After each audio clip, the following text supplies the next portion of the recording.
There's something magnetic about seeing a vintage Mercedes roll down the street. That distinctive grille, the solid thunk of the door closing, the way it seems to glide rather than just drive. But what is it about these classic cars that captures certain people so completely? What makes someone choose a 40-year-old car over something new and shiny? I've always been fascinated by the things we fall in love with and why. And when you start looking at people who are deeply passionate about vintage Mercedes, you begin to see patterns. These aren't just car enthusiasts. They're a specific type of person with a specific way of seeing the world. Let's start with something fundamental. We live in a world where things are designed to be replaced. Your phone gets updates until it doesn't. Your laptop slows down after a few years. Everything feels temporary. But a vintage Mercedes from the 70s or 80s? That thing was built like a bank vault. The doors are heavy. The steel is thick. There's a weight to everything that feels permanent. And that permanence matters psychologically more than we realize. When someone chooses to drive and maintain a vintage Mercedes, they're making a statement about their values. They're saying that quality matters more than novelty, that craftsmanship beats convenience.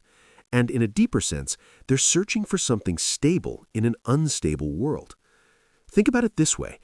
Every time you get into a vintage Mercedes, you're interacting with something that has survived decades. It's outlasted trends, economic crashes, and countless technological revolutions.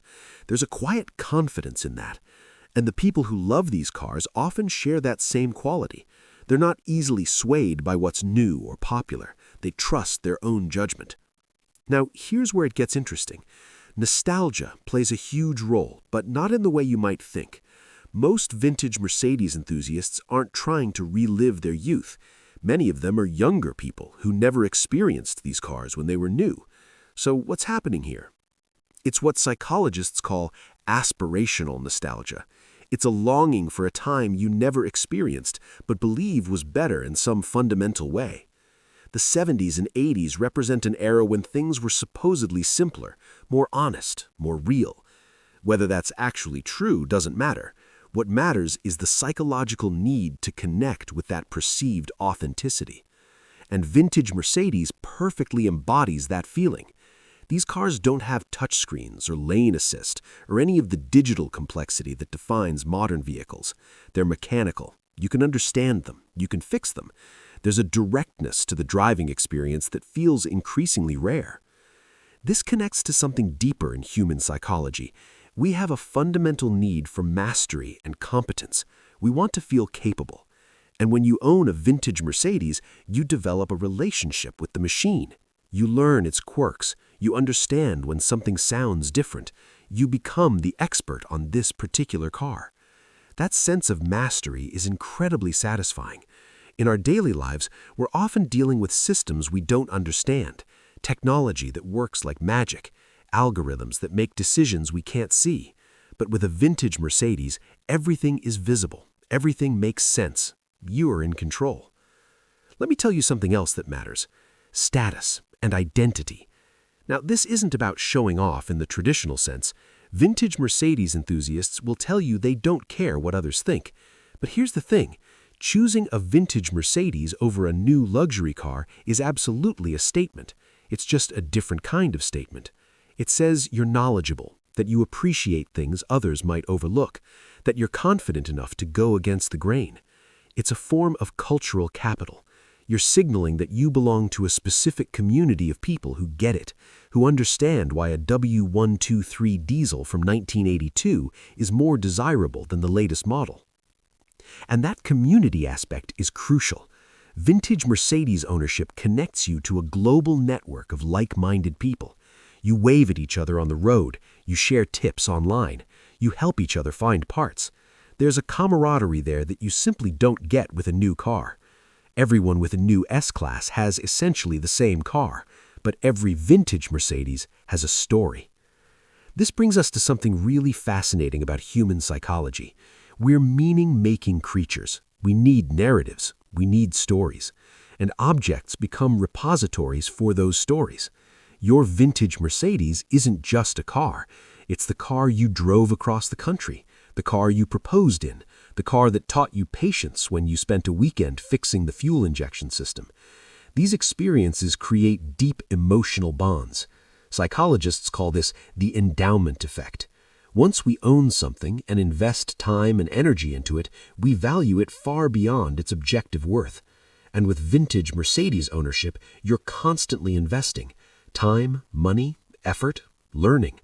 Every investment deepens the attachment.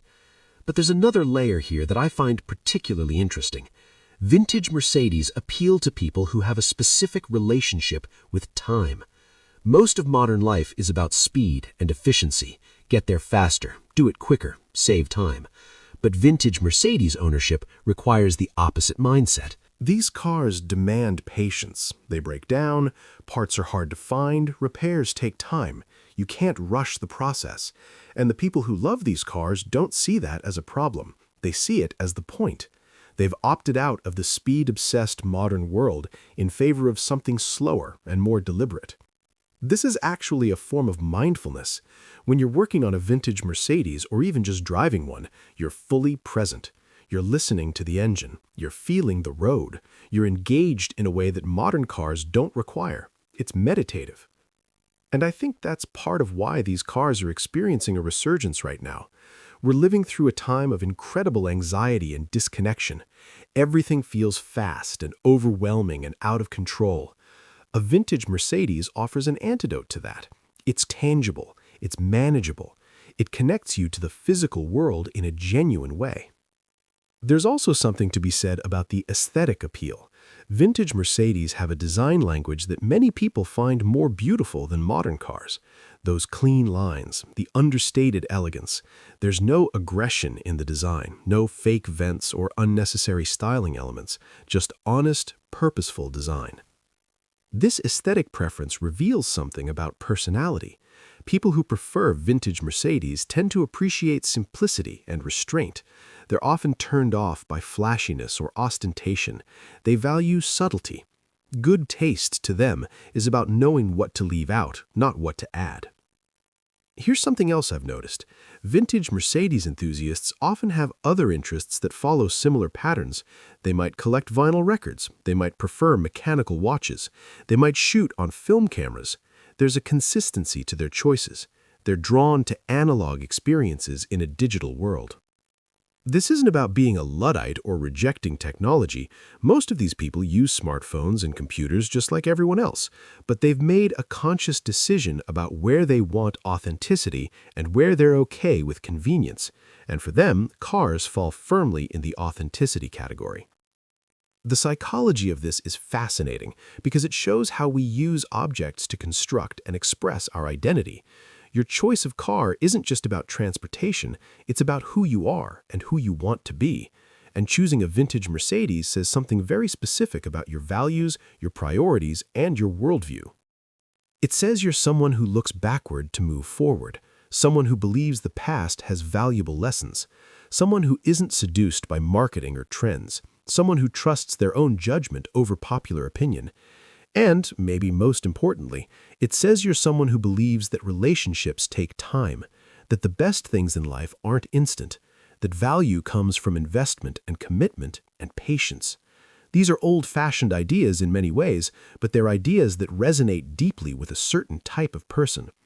So when you see someone lovingly maintaining a vintage Mercedes, you're seeing someone who has made a choice about how they want to live. They've decided that having something meaningful is more important than having something easy, that quality of life isn't about convenience, that real satisfaction comes from engagement, not consumption. And honestly, there's something beautiful about that. In a world that constantly tells us to upgrade, to replace, to move on to the next thing, vintage Mercedes enthusiasts are saying no. They're saying this is enough, this is good, this is worth keeping. That's a powerful psychological stance. It's a form of contentment that's increasingly rare. And perhaps that's the deepest appeal of vintage Mercedes. They represent not just a car, but a philosophy, a way of being in the world that prioritizes permanence over novelty, substance over style, and meaning over convenience. And in the end, that's what we're all looking for, isn't it? Something real, something lasting, something that means something. For some people, that happens to have 4 wheels and a 3-pointed star on the hood.